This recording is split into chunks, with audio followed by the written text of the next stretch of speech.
Climate change is a global issue that has indeed had an impact on the Pacific region, which makes up 1/3 of the Earth's surface.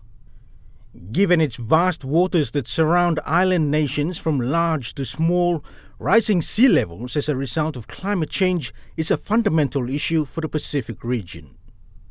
Prime Minister James Marape gave a brief last Friday on discussions surrounding climate change from the 9th Pacific Alliance Leaders Meeting held earlier this week via virtual conferencing. They have given their commitment to respond to the United Nations Paris Agreement that all carbon emitters and all nations will keep within work towards a commitment to 1.5 degrees Celsius of planet Earth. And so in that context, they've given the assurance.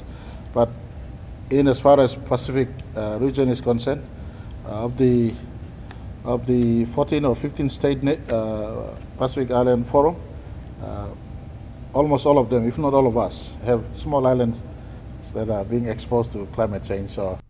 The Conference of Parties, or COP, is the apex decision-making body of the United Nations Climate Change Framework Convention, which was formed in 1994, aimed at stabilizing the greenhouse gas emissions and to protect the Earth from the threat of climate change.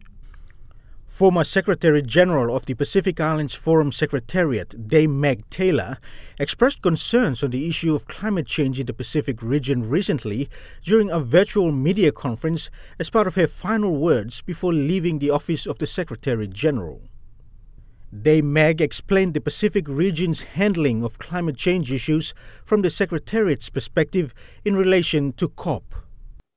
From a regional level, the Pacific Island Forum, in terms of islands, are just going to have to plough ahead.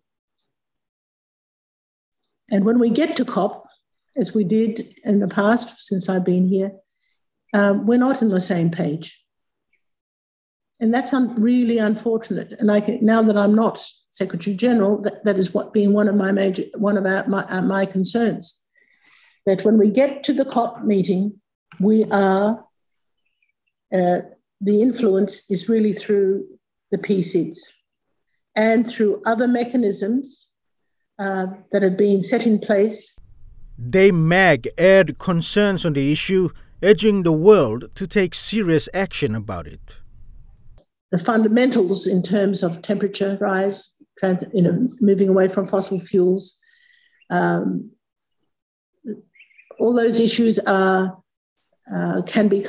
covered in the Kanakai Declaration.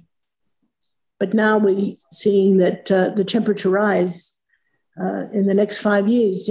I hope the world is paying attention to this. What does it mean for the future of our people? Prime Minister James Marape proposed a climate change concept 2 years ago during a Pacific Islands Forum meeting, which is now being taken into consideration by leaders in the Pacific region. I think that concept has never been thought of before. We've introduced that strongly from PNG perspective, that instead of relocation, we restore and rebuild the islands through land reclamation. And I did offer a little bit of some of the mountains to be used to go and reconstruct the islands where erosion is taking place. PM Marape said this concept has not been trialled yet in the Pacific region, but is aimed at having the original inhabitants of affected communities or locations to remain where they are, whilst helping them to re-engineer the place to overcome climate change challenges.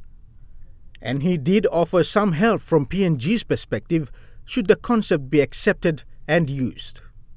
It's called, instead of climate change refugees and relocation from their place of birth and their home or island of origin to another place, I said use of technology and the resource being mobilized to ensure we restructure the islands, we do land reclamations and allow them to remain put where they are instead of them being relocated.